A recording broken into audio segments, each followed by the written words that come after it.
Goldman Agency presents Light of the Desert by Lucette Walters. July 22nd, 1972. Yasmina Fendil rose from her bed, pushed her feet into her handmade babush leather slippers, and stretched out her pregnant stomach. She had at least 4 more weeks to go, but she was anxious to hold the baby in her arms. Little light, she remembered the dream song.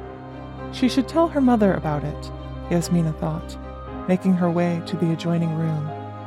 Most dreams had a message, but those of a pregnant woman had to have special significance. She opened the door to her mother's bedroom and peeked inside.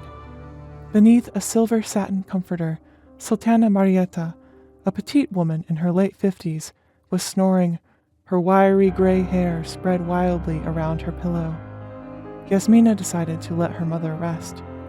The 2 women's bedrooms were connected by a nursery. Yasmina looked up at the blue domed ceiling with painted white clouds and touched the dimmer switch. Tiny specks of stars brightened gently and changed hues as they sparkled overhead. Yasmina's son, Najib Gabriel, was asleep. They had recently celebrated his 3rd birthday, yet it didn't seem so long ago that she was pregnant with him. She watched her firstborn and smiled. He probably had the longest, blackest eyelashes in the Middle East, and he was smart. Inshallah, if God willed, someday he would be an architect and a real estate developer, like his father.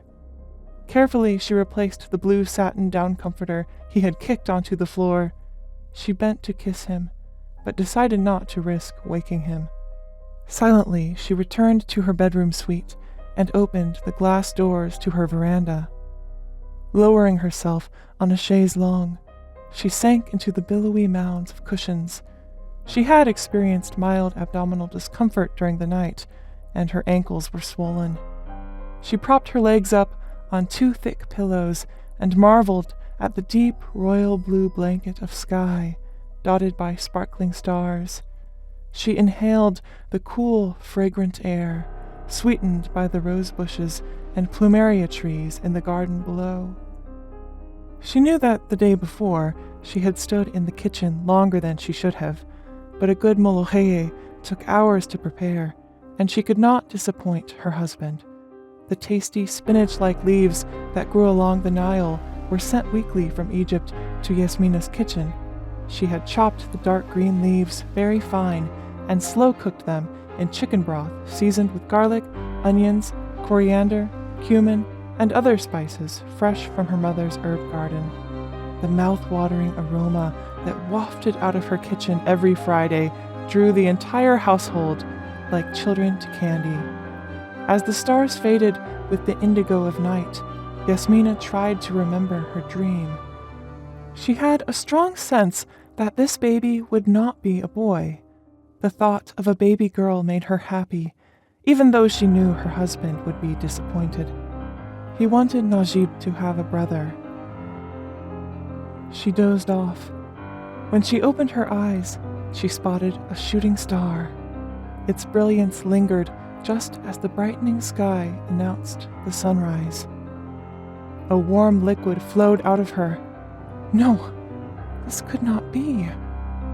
Her water bag? Too soon. The contractions, if that's what they had been earlier, were mild. Certainly, there was no need to worry or alarm anyone. But 5 minutes later, the next contraction became more painful. "Umi! Umi!" She called out to her mother. No one answered.